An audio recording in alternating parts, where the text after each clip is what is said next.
তো বন্ধুরা, আজকে আবার আমি নতুন একটা ভিডিও নিয়ে চলে এসেছি আপনাদের সামনে। তো আপনারা পুরো ভিডিওটা শুনবেন স্কিপ না করে। তো শুরুতে আমি একটু গুরু প্রণাম করে নিই। ওং অখণ্ড মণ্ডলাকারং ব্যাপ্তং যেন চরাচরম তৎপদং দর্শিতং যেন তস্मै শ্রী গুরবে নমঃ। গুরু কি পাহি কেবলম, গুরু কি পাহি কেবলম, গুরু কি পাহি কেবলম। তো আজকে আমি গীতার একটা শ্লোক সম্পর্কে বর্ণনা করব। তো সপ্তম অধ্যায়ের 18 নম্বর শ্লোক। উদারা সর্ব এবৈতে জ্ঞানী তৎমৈব মে মতম আস্থিত স হিযুক্তাত্মা মামে বানুত্তমাং গতিম। এই শ্লোকটার অর্থ হচ্ছে, পূর্বে কথিত সকল ভক্তই অত্যন্ত মহান বা শ্রেষ্ঠ ভাবসম্পন্ন, কিন্তু জ্ঞানী মানে প্রেমিক তো আমার আত্মস্বরূপ। ভগবান নিজে বলেছেন, গোবিন্দ নিজে বলেছেন যে নাকি জ্ঞানী ভক্ত অর্থাৎ প্রেমিক ভক্ত সেই আমার সবথেকে প্রিয়, আমার আত্মার স্বরূপ। এই হলো আমার মত।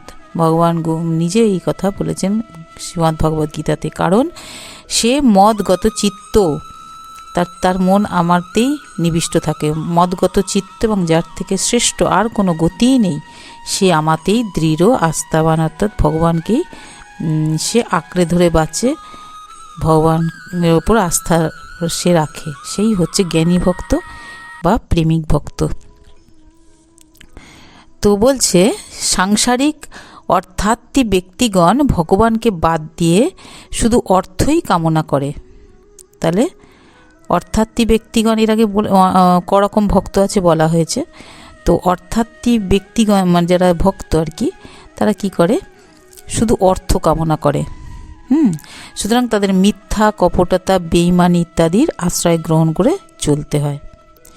যারা সাংসারিক মানুষ, তাদের মধ্যে অর্থের গুরুত্ব বেশি হওয়ায় তারা উদার না হয়ে মহাকৃপণ হয়ে ওঠে। শ্রীমদ্ ভগবদ্ গীতা এই কথা বলছে। সুতরাং তাদের জন্য উদার শব্দটি প্রযোজ্য নয় আর্থার্থী ভক্তের জন্য।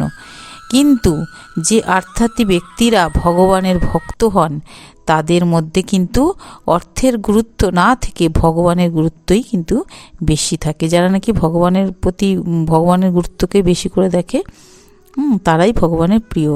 তো তাদেরকে উদার বলছে। কেন? তাদের মধ্যে কৃপণতা থাকে না।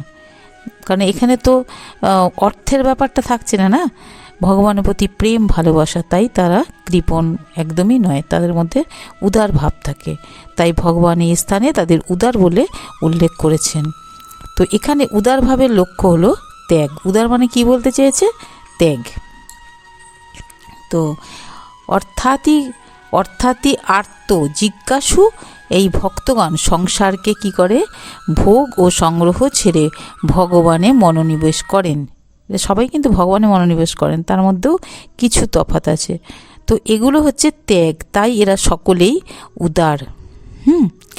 উদারা সর্ব এবইতে মানে শুধুমাত্র ভগবানের সম্বন্ধ প্রদান হওয়ায় অর্থাৎই আর্ত আর জিজ্ঞাসু, এরা কিন্তু এক সময় কিন্তু ভগবানের প্রতি ভক্তি করতে করতে একসময় জ্ঞানী ভক্ত হয়ে ওঠে, অর্থাৎ প্রেমী ভক্ত হয়ে ওঠে। তো এখানে গুরু কথা হলো, মানে আসল কথা হলো, ভগবানকে মান্য না করা, কামনার থেকেও বেশি দোষারোপ করা আর কি, দোষাবহ।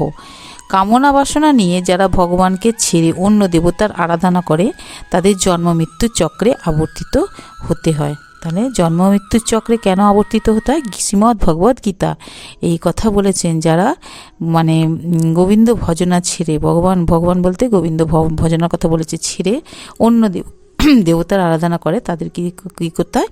জন্ম মৃত্যুর চক্রে আবর্তিত হতে হয়। গতাগতং কামো কামা লভন্তে, এই কথাটার অর্থ হচ্ছে ওইটা। কিন্তু যারা শুধু ভগবানকেই মানে ভজনা করেন, তাদের মধ্যে যদি কামনা বাসনা থেকেও থাকে, তাহলেও ভগবানের কৃপা এবং আরাধনার প্রভাবে তারা ভগবানকেই লাভ করে। কারণ মানুষের কোনো প্রকারে ভগবানের সঙ্গে সম্পর্ক যদি স্থাপন হয় কোনোভাবে, তাহলে সে ভগবানকেই প্রাপ্ত হয়। কারণ জীব মূলত ভগবানেরই অংশ। তো অর্থাৎই আর্ত আর জিজ্ঞাসু এই তিন ভক্তকে ভগবান কিন্তু উদার বলেছেন, কিন্তু যারা ভগবান ব্যতীত অন্য কোনো দেবতার ভজনা করেন তাদের ভগবান উদার না বলে অল্প মেধা বলে অভিহিত করেছেন। শ্রীমদ্ ভাগবত গীতা এই কথা বলছে। এবং তাদের ভজনা অবিধিযুক্ত বলে জানিয়েছেন। দেবতাদের ভগবানের থেকে পৃথক বলে গণ্য করায়, অর্থাৎ দেবতাতে ভগবত বুদ্ধি না হওয়ায় এবং কামনা থাকার ফলে তাদের উপাসনা বিধিযুক্ত নয়। কেন বলেছে এই কথাটা? না, আমরা বিভিন্ন দেবদেবতার পুজো করি কিসের জন্য? না, বিভিন্ন রকম কামনা বাসনা নিয়ে। কারণ এক একটা দেবতা বা দেবীরা কী করেন, এক একজনার এক একটা জিনিস দেন। তো আমরা দেবদেবীর পুজো কেন করি? বিভিন্ন রকম আমাদের চাওয়া পাওয়া নিয়ে তাদের পুজো করা হয়। লক্ষ্মী যেমন ধন দেন, সিদ্ধিদাতা গণেশ সিদ্ধি, তারপরে শিব হচ্ছে শিবের পুজো যারা করে ধর্ম অর্থ কাম মোক্ষ চারটি সেখানে পাওয়া যায়। এরকম বিভিন্ন দেবতা বিভিন্ন রকম জিনিস দিয়ে থাকেন।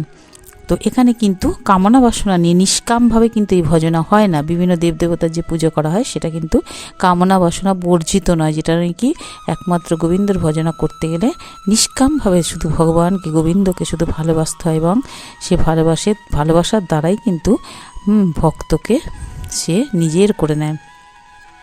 তো সেই জন্য গোবিন্দ ভজনা সবথেকে শ্রেষ্ঠ ভজনা বলেছে, এখানে কামনা বাসনা নেই। তো সকলের প্রতি ভগবত বুদ্ধি না হওয়ায় সকামের থেকেও অপকৃষ্ট, কেননা তাতে কি থাকছে? চেতন মানে পরমাত্মার সঙ্গে সম্পর্ক স্থাপন হয় না। অন্যান্য দেবদেবীর যদি পুজো করা হয়, শ্রীমদ্ ভাগবত গীতা বলছেন অন্যান্য দেবদেবীর পুজো করলে কিন্তু পরমাত্মার সঙ্গে কিন্তু যোগাযোগ হয় না। দেবদেবীর সঙ্গে হয়, তাদের সঙ্গে চাওয়া পাওয়ার সম্পর্ক, কিন্তু ভগবানের সঙ্গে মানে পরমাত্মার সঙ্গে কিন্তু সম্পর্ক স্থাপন হয় না। তো বলছে জ্ঞানী তাত্মৈব মে মতম, মানে তত্ত্বজ্ঞানীর হচ্ছে তাত্ত্বিক ঐক্যে জীব এবং ব্রহ্মে অভেদ হয়ে যায়। অর্থাৎ ব্রহ্ম যেমন সৎ চিৎ আনন্দ স্বরূপ, তেমন জীবও সেরকম সৎ চিৎ আনন্দ স্বরূপ হয়ে ওঠে। কেননা আমরা ভগবানের অংশ, তাই আমরাও কিন্তু সৎ চিৎ আনন্দময় হয়ে উঠি গোবিন্দের ভজনা করার ফলে। এবং এক ভিন্ন আর কিছুই কিন্তু তাতে থাকে না, কিন্তু ভক্তের আত্মীয় ঐক্যে জীব এবং ভগবান অভিন্ন হয়ে যায়। অভিন্ন বোধে ভক্ত এবং ভগবান এক হলেও প্রেমের জন্য দুই হয়ে থাকেন।